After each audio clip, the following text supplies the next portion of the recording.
And we say happy Monday to everybody out there. It's Christian Ballard here at the Voice of College Football. Also, check us out at Ballard Sports Media on YouTube. We have a new co host for the Mississippi State Live, Andrew Miller. What's going on, buddy? Introduce yourself and, yeah, just kind of give us an introduction before we get into today's topics. Yeah, as Christian said, I'm Andrew Miller. I'm the site expert over at Maroon and White Nation, the Mississippi State fan-sided site, formerly of the Maroon Mike podcast. I hope some of my Maroon Mike listeners are here to listen in. But Mississippi State grad, been following the Bulldogs for a very long time now, and happy to be a part of the Voice of College Football Network. I think it's going to be a lot of fun getting to talk about the Bulldogs here as we try to grow this channel. Awesome. And what better way to kick things off for your first show as we're wrapping up SEC Media Days? Talk to me a little bit about what you've heard and seen, and basically what are some of your takeaways before I kind of dive into it that you've heard and seen from Levy and the players this past week? Yeah, I thought there was some good insight brought. Obviously, media days, it's tough to take too much away because, and a lot of times you're getting a lot of answers that aren't really answering questions all that specifically because you don't want to give too much away. But there was definitely some confidence, I thought, with Mississippi State coming in off the season that they had a year ago, which was a disaster. There's no getting around what 2024 was for this program. But look, they are embracing flushing that year and moving forward and taking some of the lessons learned from it. I think there's a lot of confidence offensively that you're going to get more of what you would expect out of a Jeff Levy team with some of the additions they brought in along the offensive line, running back room. I think they feel really good about the receiver group, and then we can talk about Blake Shapen going into year two in the system, coming off of an injury, but year two for him playing with Jeff Levy. A lot of excitement around what the offense can be going into this year, and I think you look over the defense, right, because of the questions that you had with that group being such a rough unit a year ago. Worst defense in the SEC by far. You were about 120th in that range in both scoring and total defense last season. A lot of changes on that side of the ball. A lot of new pieces coming in. They feel good about added depth to that room. They feel good that some of the additions they made to the coaching staff are going to be able to help turn things around.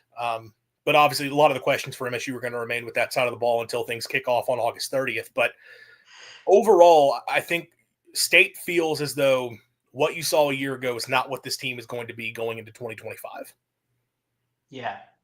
No, I agree. I mean, I said in one of my first episodes on here, I said the only way to go from 2-10 is up. Even if they don't make a bowl, I think getting close to that at 4 or 5 wins, which honestly, I think potential wise, I think they could be a lot better than that. I think they could hit 7 or 8 if they worked hard enough and they got the pieces together on the field. But anything like just 6-6 or 5-7, just something to get, especially some SEC wins on the table. I think that should be the big goal going into this season for 2025. Yeah, you have to take a step forward. It can't be 2-10 again, and I don't think it will be. Mm-mm.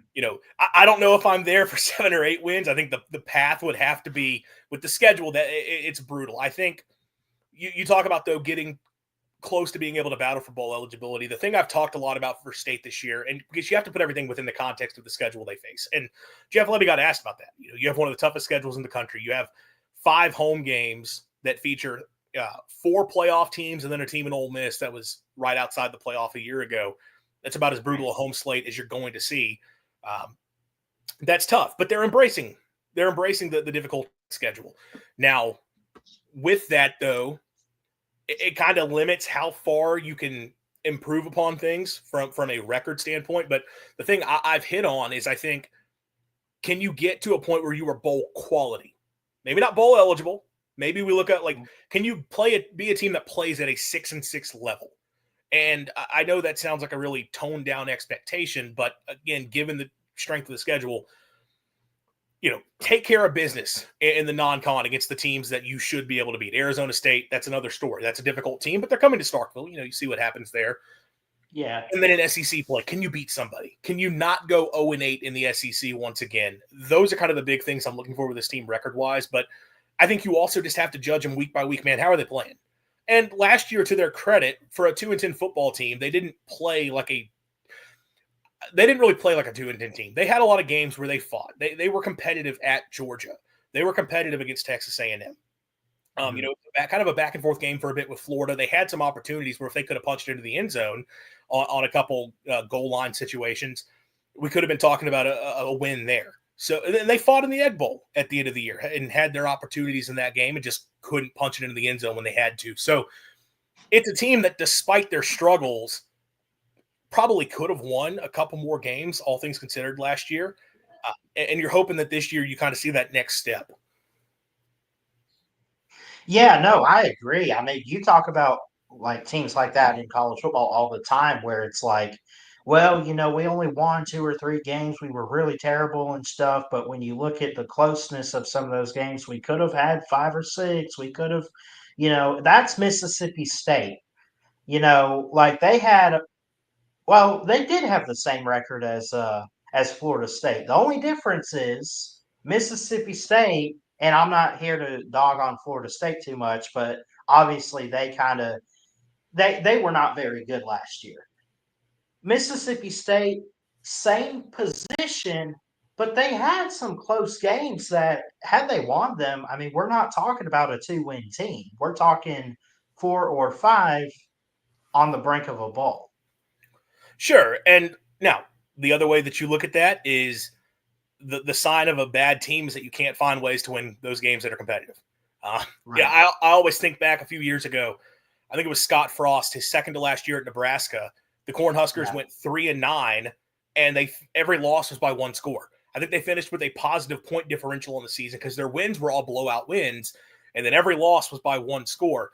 And there was all this talk like this is the best 3-9 football team that we've ever seen. They could have been better. It's like they're a 3-9 Yeah. football team. They lost those games because they kept getting in their own way. And I know I guess I'm kind of contradicting myself because a second ago I said Mississippi State played better than the 2-10 team, and I do believe that. But there is the part of it. Their struggles are why they went 2-10. The deficiencies that they had are why they went 2-10, and they weren't able to close out those games. And you're hoping this year they can turn those things around. And I think they've got the pieces on both sides of the ball. They can take steps forward. Absolutely. And speaking of this year and taking steps forward, we finally turn the corner and we come off SEC Media Days week. Now, I didn't get to hear every single SEC coach. I'm an Alabama guy, so I listen to DeBoer. I like to listen to Auburn a little bit with Hugh Freeze, and they had some good things to say. But before I get into quoting Jeff Lebby, what were some things that maybe you were able to hear from him and some players that stood out to you this past week as we dive into the season? Yeah, I think on the offensive side of the ball, I mentioned earlier, there's a confidence that they are going to take a considerable step forward there. And, when Jeff Lebby was hired, that hire ultimately happened because of his offensive pedigree. That's a guy that everywhere he had been, obviously he was on the staff of those Baylor teams several years ago when they were putting up 600 yards a game and doing things no one else had really seen in football at the time. Goes to UC, eventually gets to UCF, has a great role, becomes an offense coordinator there under Josh Heupel, and they put up a ton of numbers. Goes to Ole Miss, does the same thing and help turn things around there with Lane Kiffin. It goes to Oklahoma, and you see it. The offense immediately everywhere he had been, they'd been able to step in and put up big numbers and be an offense that right away, year one, they gave you a chance to be competitive. And I think the expectation last year was State's going to get that. Jeff Lebby's done it everywhere he's been. The offense right away, they're going to step in and be able to move the ball, put points on the board. You didn't fully get it last year. And a lot of that is because of the struggles up front. And that was one of the big takeaways. They feel they have really improved that offensive line because that was a big concern for them a year ago. There was several points in the season. Run blocking was just not there. Pass protection was horrible the entire year. And so that's something that was a major concern or a major question mark going into the offseason that they had to address. I think the hope now is because of some of the stuff on the offensive line, and I guess we can hit there first. They went and brought in 5 transfers in Yeah. the spring window after everything was wrapped up. which you typically don't see. And I think on one hand, you see that, and that's a little bit of a concern. And look, Jeff Lebby said day one of spring practices, we are not where we're supposed to be on the offensive line. He came out spring practices before they had even the first time he met with media and talked about O-line is not where it needs to be. We are going to be aggressive in the spring. They were aggressive in the spring. And they brought some guys in that they are now confident because Lebby was asked directly, like, okay, you said this at the start of spring. What are you thinking now that we're going into fall camp? He's like, yeah, we've improved that room. And one of the comments he Yeah, made is we've brought in some guys that will allow us to take some players who had been playing tackle and move them to guard. And I think that getting specific about that, I does think gives me some confidence that you're saying like, hey, it's not even just, oh yeah, we got more depth in the room because they do. They have more depth in the room. You're literally coming out and saying yeah, like, we're adding these guys, and that's going to let us move guys to where they can play better. So I think one of the big additions, Blake Steen coming in from Virginia. That's a guy who was a starting right tackle for the Cavaliers last season and was one of the better portal offensive linemen available at the end of this when you get into the spring window. I think the expectation is he's going to come in and be a starter for Mississippi State at one of those tackle spots. And a guy like Albert Reese, who was playing tackle for State a year ago, but really should be playing guard, you can potentially move him inside. And you get someone, Reese, who has experience and has been there, but now you'd be able to put him in a place where he's more comfortable and let Steen take a tackle spot. Zach Owens, transfer from Colorado, is someone that Blake Shapen shouted out in another interview. yeah. It's just like, man, this is a massive human being. And like they got being able to bring that in the room. That was a big thing, is getting bigger bodies in the room. They had to do that. So I think the O-line is going to take a step forward. They've given themselves a lot of options. I don't know how many people follow Clint Lamb on Twitter, but he covers Mhm. Alabama, but he's been doing some Mississippi State work this offseason, and he put out like a great look at like all of the offensive line combinations Mississippi State has available to them this year with the bodies coming Yeah. in. And they could And go that's eat. a big thing. That's a big thing among a lot of SEC teams too. And sorry to cut you off there too, by the way. No, I was going to mention though, before I forget, don't forget that they brought in a new offensive line coach and Phil Loadholt from Colorado. They also brought in from Colorado Vincent Daney or Vincent Dancy. Yancey, Who, defensive yep, ends and outside so linebacker. I think that's what's interesting too is not only are you mentioning they built up the line, they built up the coaching staff for it too. So it's gonna hopefully crossed that it has a whole new look, but even a better look. Load Holt was a big addition, and that's someone who has a lot of familiarity with Jeff Lebby. Lebby was a student assistant at Oklahoma when Load Holt was a player there. They've been Mhm. together at a few coaching stops in recent years. He was with him at UCF. He was with him at Ole Miss, not at Ole Miss, at Oklahoma as an offensive analyst.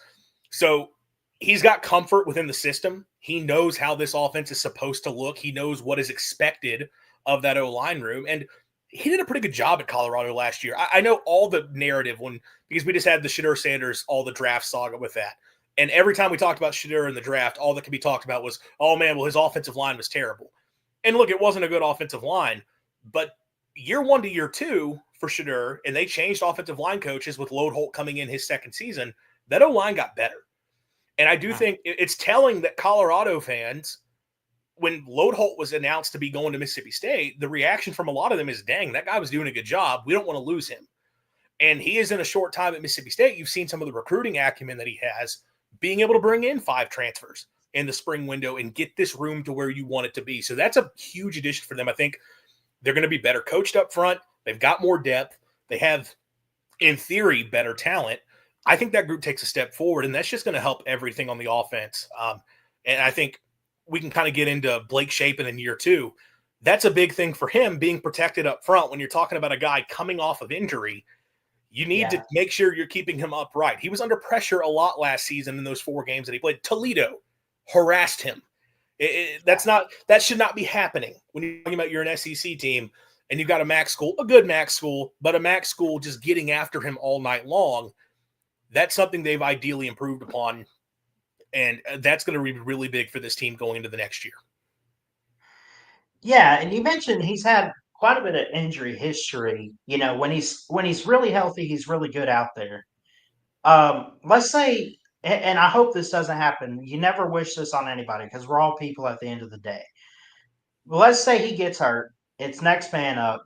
Let's talk a little bit and switch gears to the quarterback side of things. How does that look going into this season? And, is there anyone on that roster and depth chart that you would say is like, we believe in this guy to get it done better or close to the level Blake Shapen? Because I believe that Shapen is the guy, but, I also like, I personally have some questions about that quarterback room right now because, like you said, he's had some injuries. He's had some history with that. If he goes down, is it over? I don't think it's over. It wasn't over a year ago. Michael Van Buren stepped in and played pretty well for Mississippi State. Now, I think down the stretch, he kind of hit a freshman wall, and that is kind of why. I mean, people may not believe this because you see the guy transfers out, goes to LSU. He was not going to be the starting quarterback for Mississippi State this year.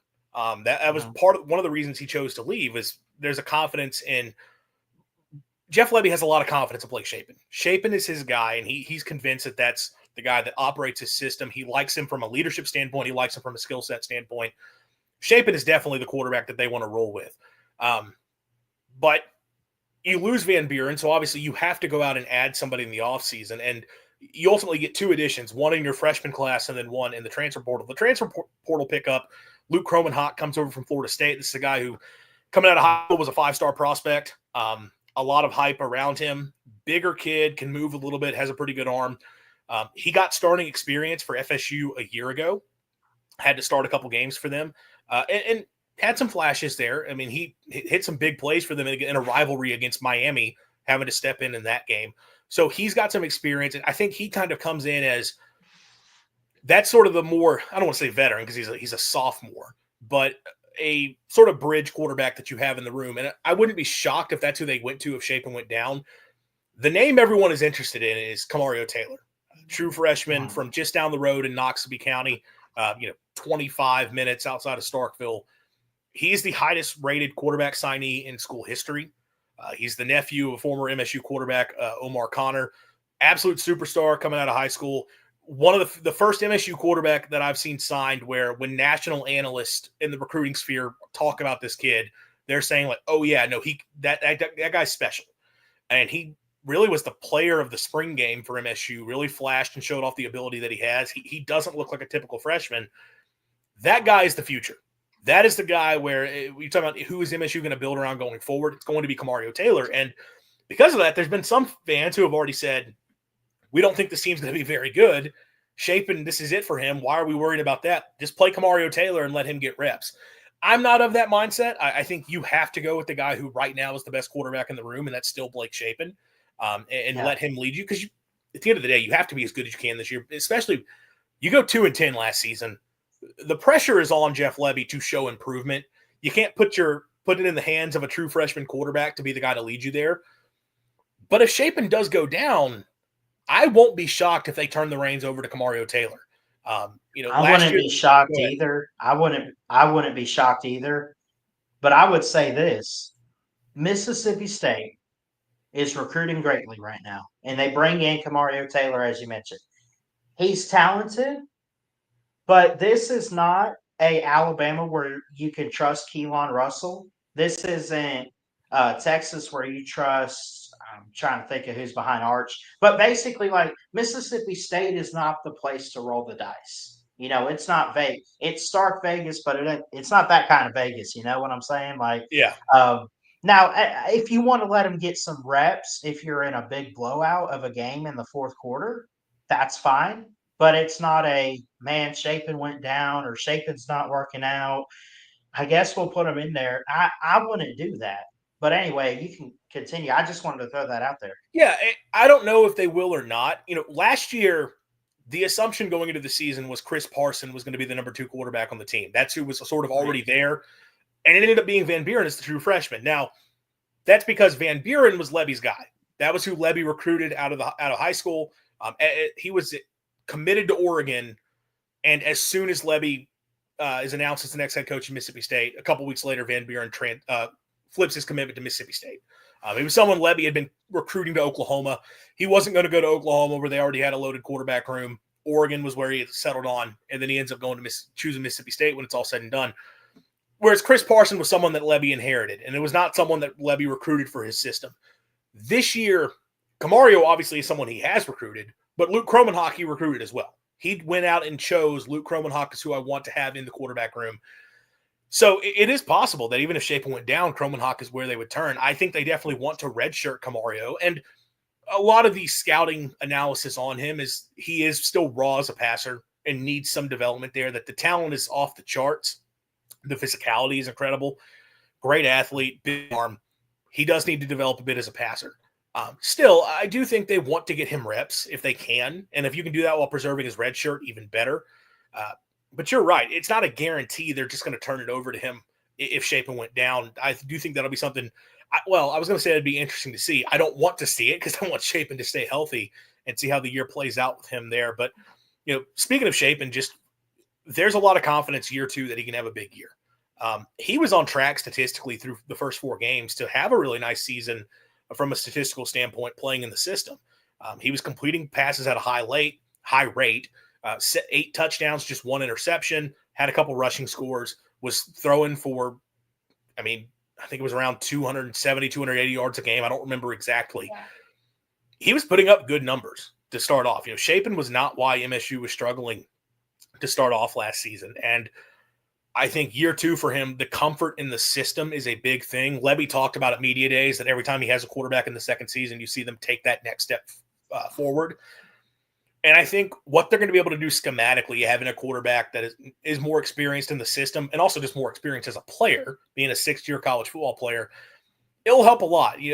Once they had to turn it over to Van Buren, they were pretty limited schematically in what they were able to do. And throwing the football, I've talked about, they ran like 4 plays in the passing game. And I think you can see that expanded out more with Blake Shapen being someone who is going to know the offense better, but is also just a more experienced quarterback overall. And, man, as I mentioned, Levy likes him a lot, and I think Shapen has a great relationship with Levy as well. Yeah. There's a lot of confidence that they're going to be able to go out and do things at a really high clip this year in terms of the quarterback position.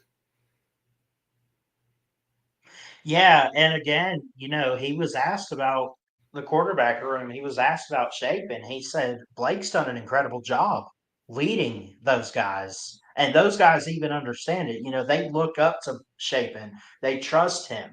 The only question is, the honestly, like if I'm the other quarterbacks, or really if I'm just Jeff Levy, the only factor in confidence in Blake Shapen is can he stay healthy because he's had injuries. Other than that, man, like it's his team. It's his job to lose unless he just goes and lays an egg, this season, which I honestly, if he's healthy, I don't think that's going to happen. I mean, it could, but, we just got through talking about the quarterback situation. We got to definitely be confident in that if you're Mississippi State, and just a lot of key stuff there talked about this past week. It's definitely health with Shapen. That is the big thing, and he's talked about a lot this offseason when interviewed, making sure he is taking care of his body and making sure he is on the field. That is off the field as well. He actually mentioned he thinks he can throw the football further now after his shoulder injury because he does. It's not like a rookie of the year thing where he's like, my arm got broke and now I can just suddenly sling it. What he talked about was because of the rehab he had to do to get his arm back to working again. He thinks he strengthened up the muscle in a way that he had never done before because he talked about I didn't take rehab seriously until I absolutely had to, and now there's more zip on the ball. I can push it further downfield, so that'll be interesting to see. But from a health standpoint, he's talked a lot about not taking on contact when he doesn't have to. And look, obviously, if the game's on the line and you got to convert right here, that's one thing. But we saw it in the first game last year against Eastern Kentucky. He's diving headfirst into defenders on scramble plays. And it's like, all right, man, I appreciate you putting your body on the line, but we need you to stay healthy. And sure enough, you see a few weeks later, gets hurt. And that will be interesting to see how they factor him into the run game because Levy does like to use his quarterback in those spots. He doesn't just run them nonstop, but he does want to have the quarterback's legs be a part of what they do. I'll be very interested to see how they handle that this year. Even with, look, there's talent behind him in the quarterback room, inexperience, but there's talent behind him. But how do they handle that with balancing, okay, we want to be able to run the quarterback some, but we also don't want this guy to get hurt. That'll be the big thing to Right. watch.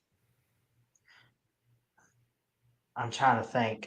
Shapen makes me think of a Alabama quarterback by the name of Tua Tagovailoa. Great talent, great leadership, but just got to be careful every single play, man. Now the difference between him and Tua always came up limping and Shapen just like if he was going to get hurt, he just straight up got hurt.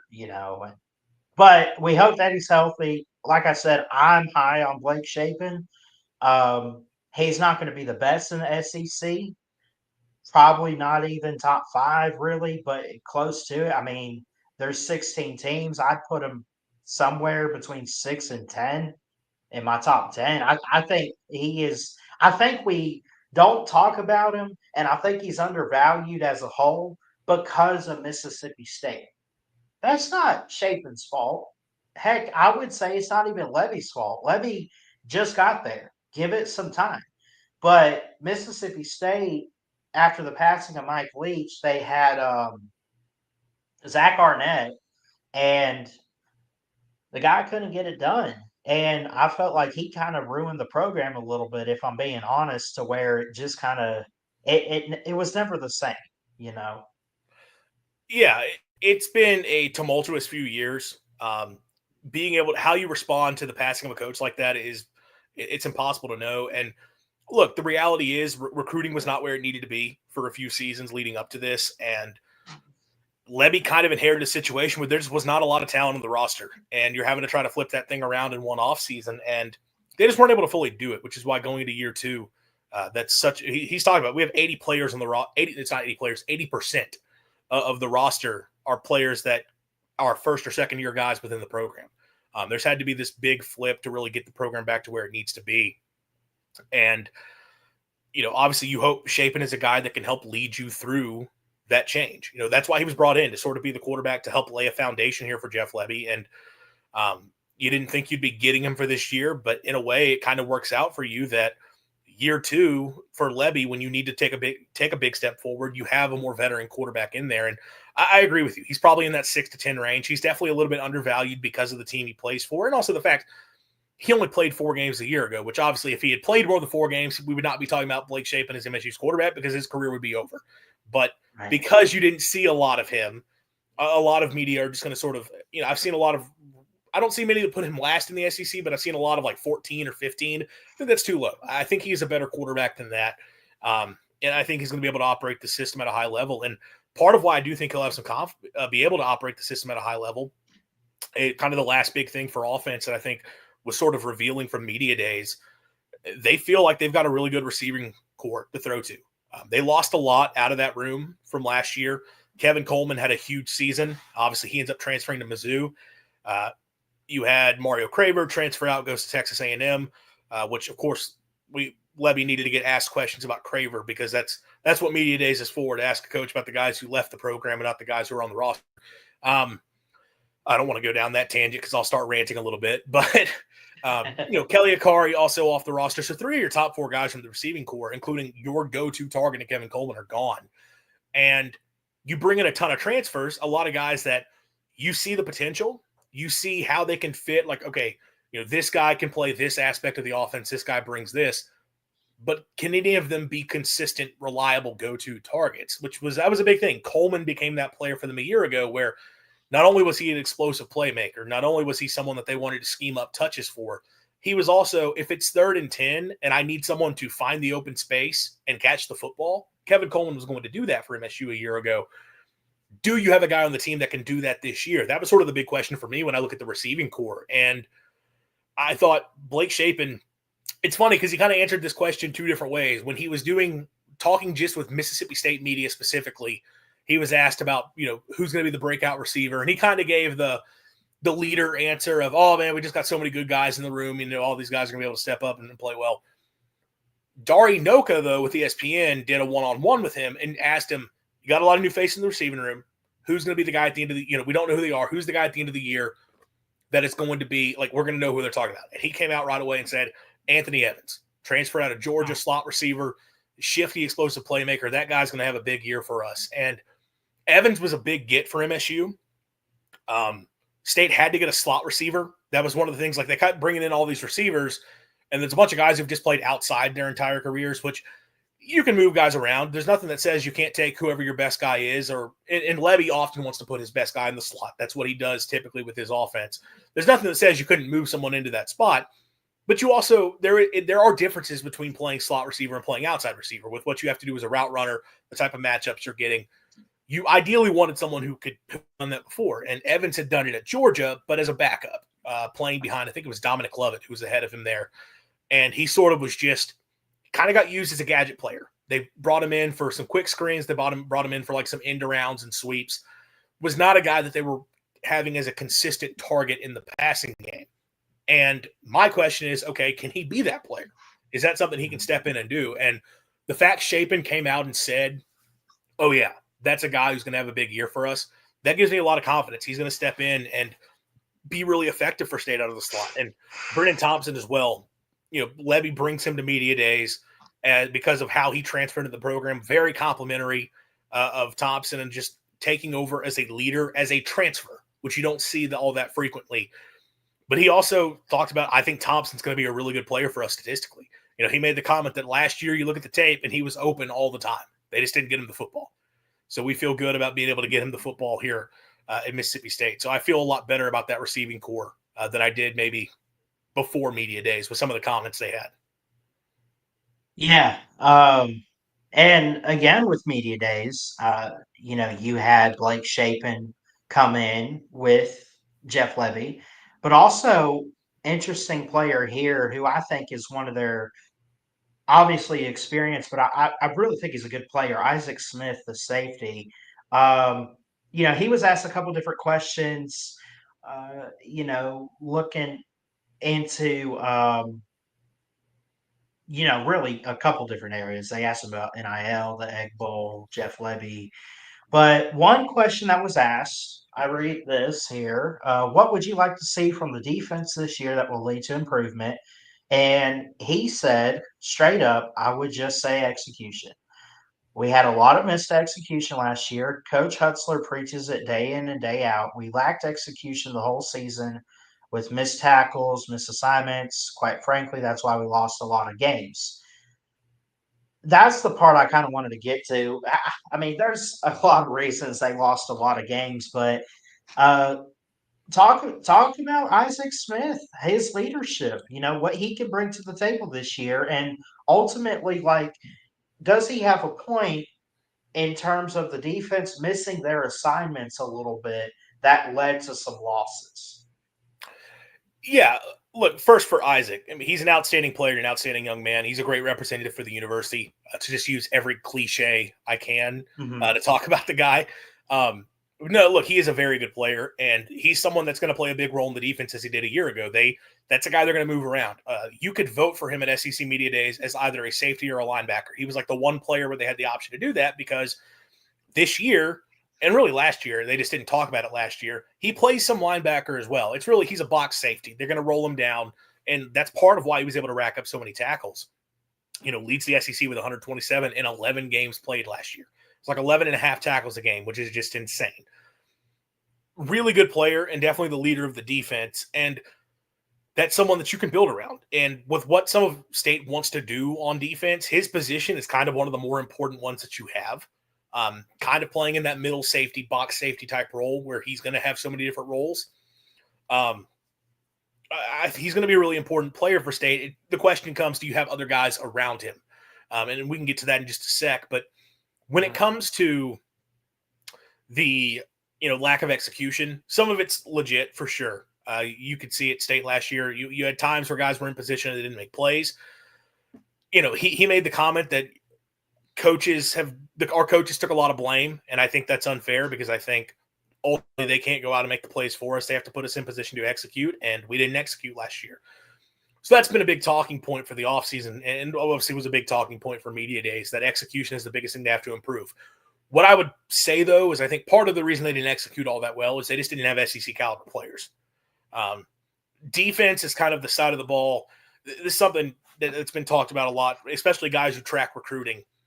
With offense, it is possible to take a less talented offense and find ways to scheme up success.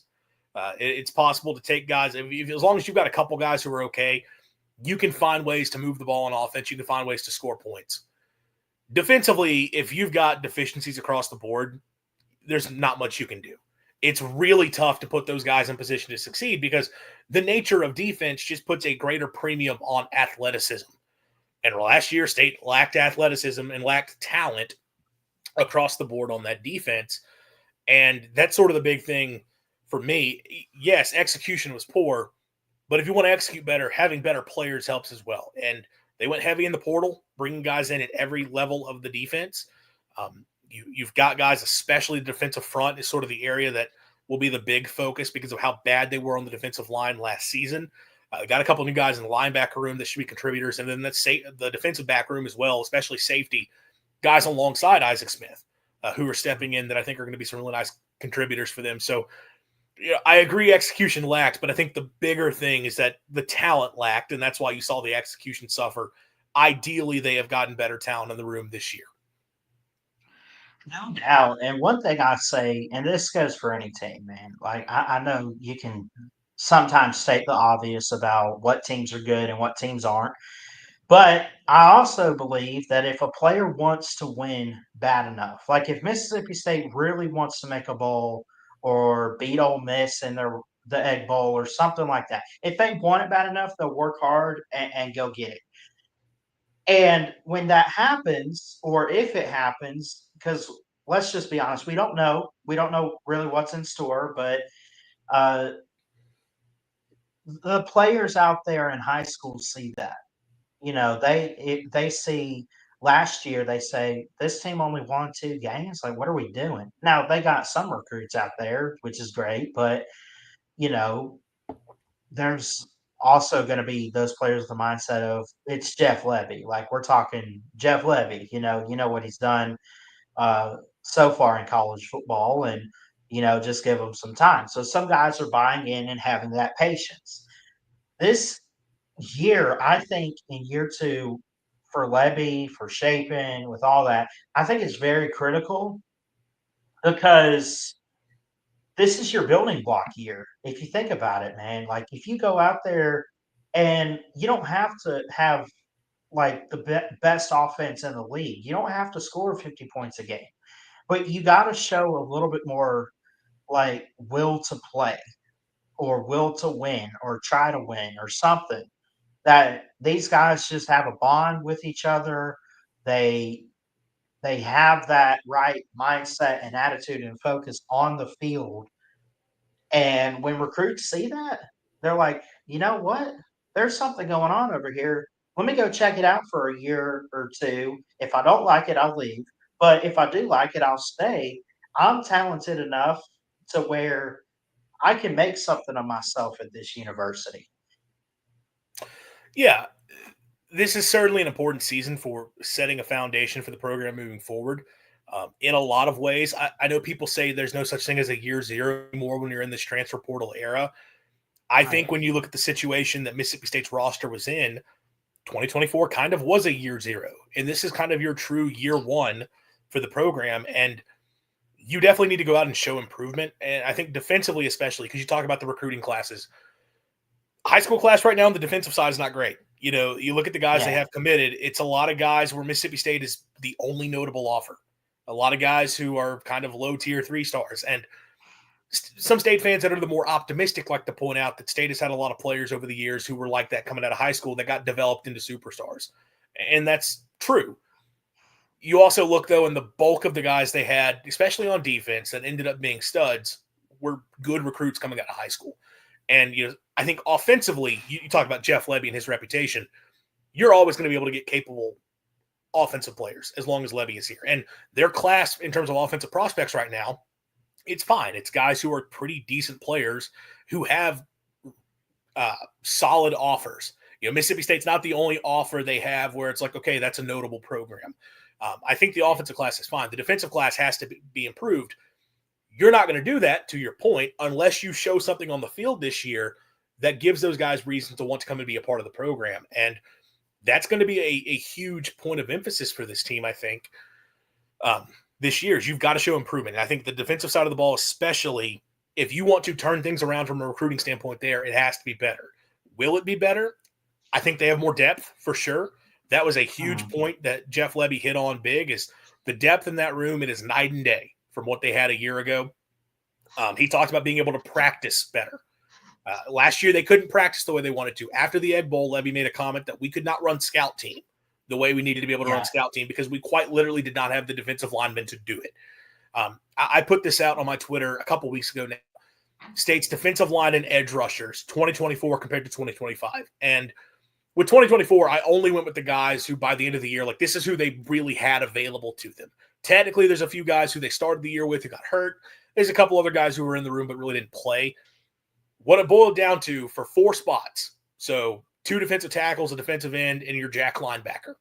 They had 8 players, 8 guys that they had available to actually play. But Mhm. when it was all said and done last year, you look at this year, and they are 3 deep, if not 4 deep, at nearly every single position because of the additions they've been able to bring in through the transfer portal. The other big difference is the size in the room. You look last year, it's a lot of guys sub 300 pounds. You're going to get pushed around when you talk about the offensive lines you have in the SEC, especially for State. State fans kind of lost it because they were playing this 3-3-5 type defense. It was one of those deals where they had to play that because they did not have the bodies to put more defensive linemen on the field. But also, if you're going to play that style of defense, you need some defensive linemen who are space eaters, monsters there up front.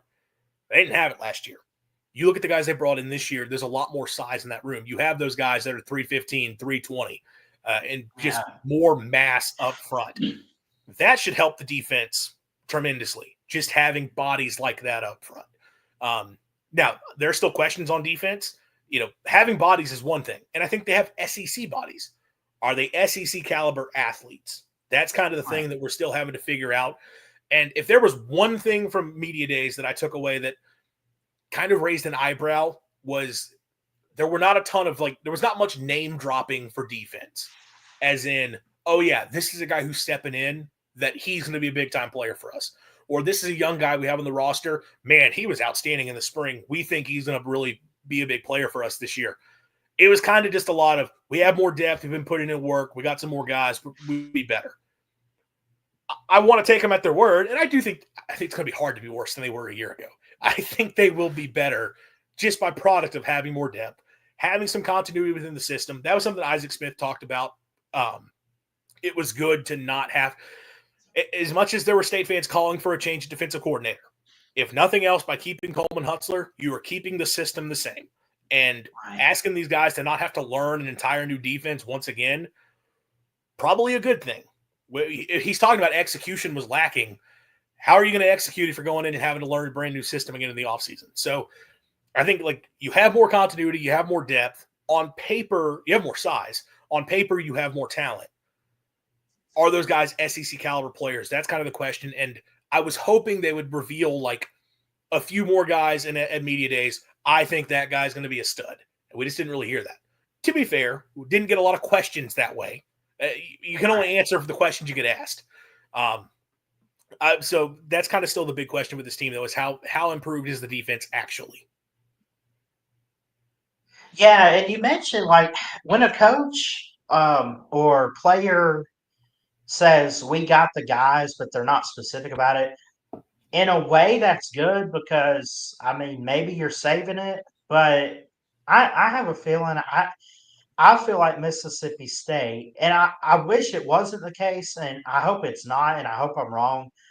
You're either saving those guys because you got a trick up your sleeve and you don't want to spoil oh, study this guy, look at this guy, whatever. But maybe it's possible they just haven't got it figured out. Like they don't have their starting, you know, like defensive line guys and the back secondary. Maybe they just don't have it figured out yet. That's a good possibility. And I would say hurry it up a little bit. If you need to rotate some guys in the early games, that's fine. But by midseason, hopefully the defense takes form and they have their identity. Yeah, and I would hope they're holding it back a little bit, but at the same time, offensively, they didn't have a problem saying oh yeah, this guy's going to be a stud. Yeah, But that's what so, kind of stands out but too. and look again, to be fair, what I will say is they did not get asked a lot of direct questions, so Mhm. it could just be the question didn't come up. I was just hoping to hear a little bit more. Like the cornerback room is a spot. I wish there would have been a question asked, like from Brennan Thompson, since he's a receiver going up against those guys. Like, hey, throughout spring practices, who at corner did you see is like, man, that guy gives me some trouble. I would have loved to have heard, who that guy is because I don't really know. I know who State's corners are. I don't know if any of them are SEC starters at this point. From the defensive line standpoint, if you're Blake Shapen, I would have loved to have heard, hey, man, you're going up against this defensive line every single day in practice. Who's giving you trouble? Who was sort of the game wrecker up there? Those are sort of the questions I wish we could have gotten answered. It doesn't necessarily mean that there aren't guys who are going to be those players for State this year. We just didn't get that answered, and it kind of raises an eyebrow for me just a little bit. Um, Again, I do think the defense will be better. I don't think they're going to be as bad as they were a year ago, and even a marginal improvement will help this team out Mhm. significantly, especially if the offense can be as good as I think they're confident the offense is going to be. Um, I will say, if they did shout out something as a place for improvement on defense, a very complimentary of Paul Rhodes and Mike McIntyre, both stepping in as Okay. senior defensive analysts for MSU. Paul Rhodes, formerly the head coach at Iowa State, McIntyre was head Yeah. coach at Colorado. Both of them have been coordinators within the SEC before as defensive coordinators. Guys who've been around a long time, guys who know a lot of football. Those are guys who are going to be big for helping Coleman Hutzler in terms of game planning and getting the most he can out of this group. As much as look, the primary issue for MSU a year ago defensively was talent. I mean, I know Isaac Smith says execution. Again, I think that lack of execution is primarily because you just didn't have the guys. They needed to get more talent in that room. And that's why Jeff Lebby was comfortable keeping Coleman Hutzler as his defensive coordinator because he recognizes, I don't know what my guy's supposed to do when he has guys who can't play. So that is point number one. The point number two is Coleman Hutzler was still a young first-time defensive coordinator. He had never been in that spot before. There's definitely things that he needs to learn and ways that he can improve. Having a couple veterans in the room that he can lean on is going to be big. And also because the rules have changed and now those coaches are able to actually coach guys. Because for a long time, analysts could not coach because of the way the rules were structured. Getting those guys down on the field, interacting with players is going to be valuable as well. Um, so I do think you have a better, and I know you talked about it earlier, Vincent Dancy coming over from Colorado. He did a really nice job with Colorado's pass rush last season at getting more pressure. Mississippi State had 10 sacks as a team last year. 10 sacks for the entire season. That ain't going to cut it. You cannot get by with that little pass rush. So ideally, you bring him in. He helps that. So look, I've seen the moves I think the right moves were made in the offseason in terms of going out and getting players, going out and bringing in some coaches that are going to help things. It's just a matter of if anybody does step forward as those studs on defense, that's going to be the big thing. Well, we'll definitely find out early on, and they got some what other SEC teams would call easy games, with teams like Southern Miss or whoever early on, and but for Mississippi State, man, I mean, they just got to show it. Like I'm like the kind of guy that says I believe it can happen, but before I predict it to happen, I need to see it. Like I got to see it to believe it. So that's me with Mississippi State's offense, but also just putting forth a little bit more effort on defense too this year. I think could go a really long way. Yeah, my predictions for this team are not changing based off media days.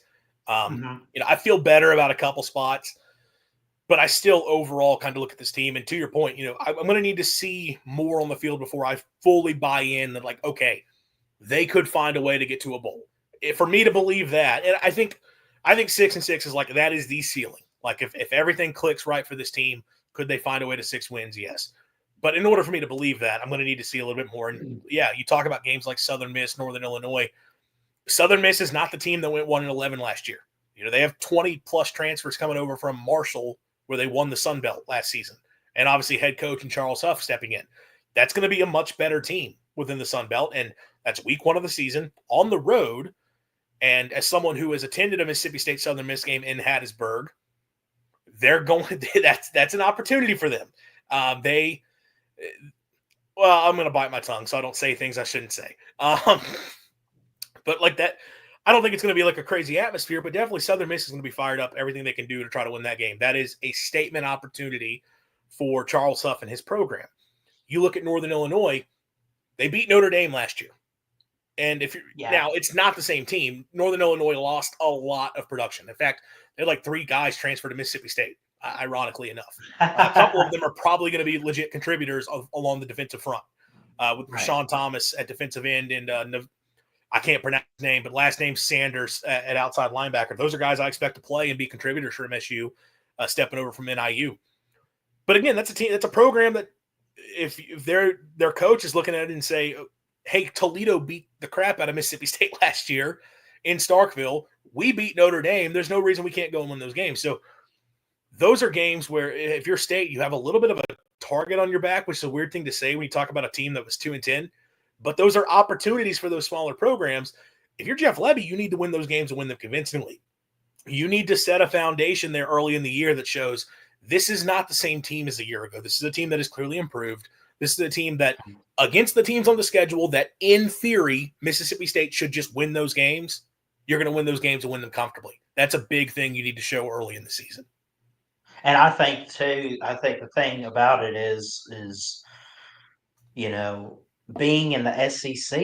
I mean, you look at teams like Georgia, you look at Texas, Alabama, LSU on occasion. This is a tough conference.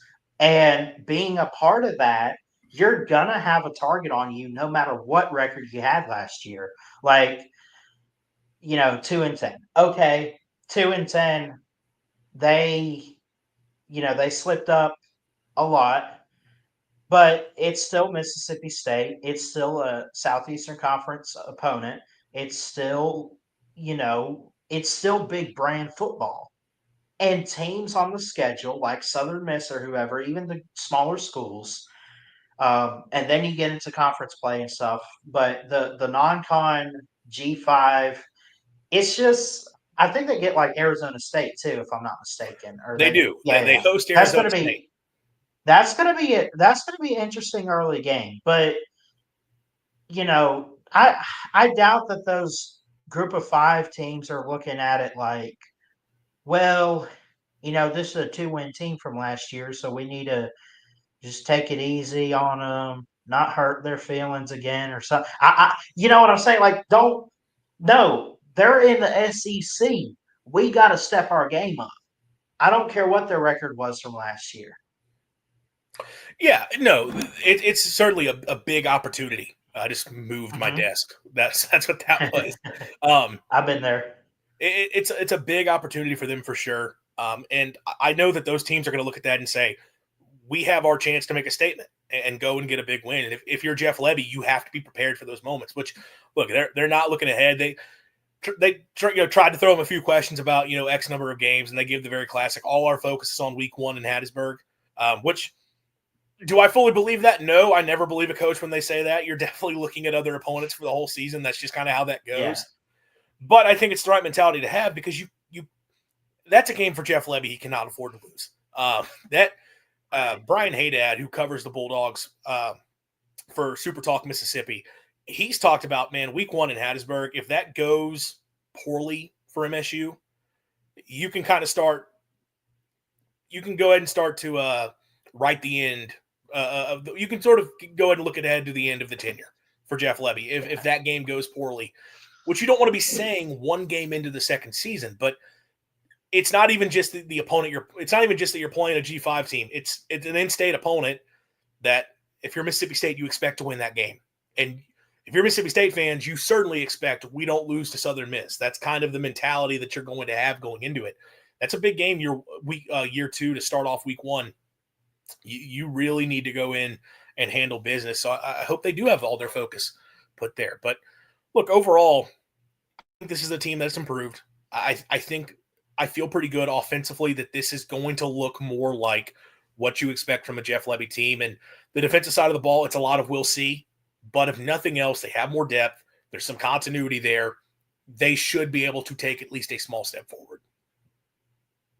And you hope that, like I said before, guys, I said, you hope that they have mistakes early and get it figured out quick and they improve as the year goes on. They bring some guys back in year three for Blake Shapen or, if he were to come back or Levy. And anyway, 2026 could be the year to turn the switch and really get it going. But you just hope that one game at a time is the focus at one play at a time, especially, because that's just football. Execute every play as best as you possibly can. You minimize mistakes, and you just hope that Mississippi State can, get off to a good start in the season. They're going to have some games like Ole Miss or whoever down the road, or that are just going to be challenges. But if they could figure some stuff out early, they don't have to go into those games later on and get embarrassed. And the schedule sets up where your opportunity to like make I think statement they get adjustments. like Texas, and they get Texas. They do. It's the same Yeah, slate as a year ago, just flip home and away. I got Um, you. so the home games you get outside of, I mean, you go to Southern Miss. Arizona State comes to Starkville in week 2. Then I believe it's Alcorn, Northern Illinois. Tennessee comes to Starkville, and then I think that's the order of the first 5. Those are opportunities really early in the season. If you can, even if Arizona State's not a win, if you can handle your business in Hattiesburg, if you can be competitive with Arizona State. And, I think if Mhm. some people are like, hey, no more Cam Scattaboo, we're all right. And look, Cam Scattaboo embarrassed MSU last season at Tempe. He ran his biggest game of the year, came against the Mississippi State defense. That was a good team beyond him, and they've got basically everyone back but him. They're going to be a player in the Big 12. That's a team that is thinking they can get back to the playoff and can compete this year. But if you can look competitive in that game, get some momentum, even if you don't win it, win your next 2 non-conference games. Tennessee comes to town, and that's a Tennessee team with a lot of questions.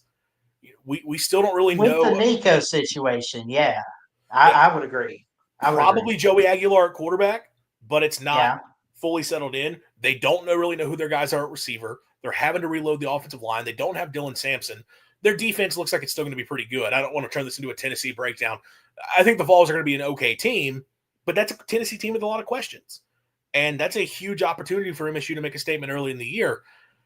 So if you're Jeff Lebby, those first few weeks of the season are going to be absolutely crucial for this right. being a big step forward. But overall, because you talk about looking ahead to 2026, not to get too far ahead of us.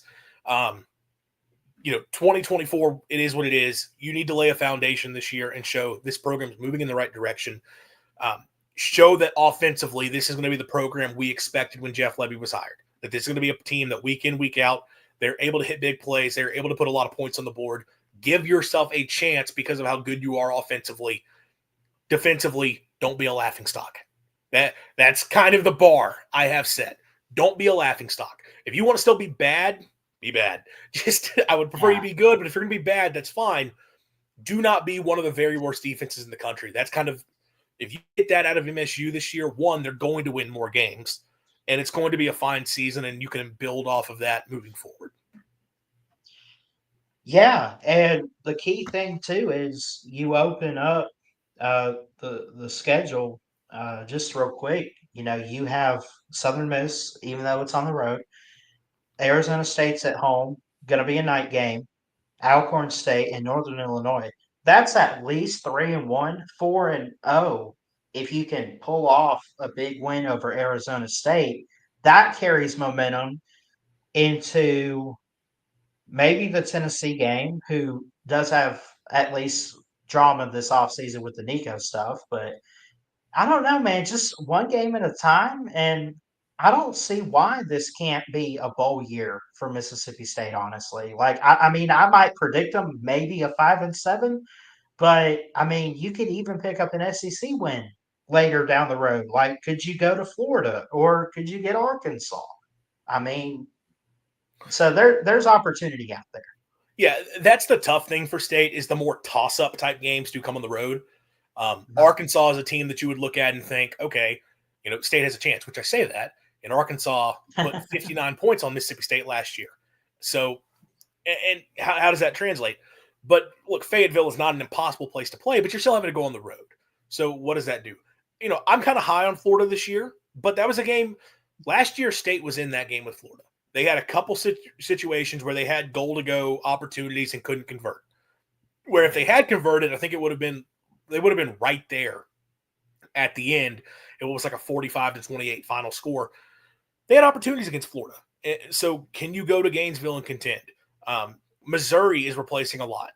What does that team look like up in Columbia? But you got to go on the road. That's kind of the problem. But to your point, with the way the schedule sets up, if you can find a way to start 4-1, win the 3 games you should win, and then between Arizona State, Tennessee, can you split?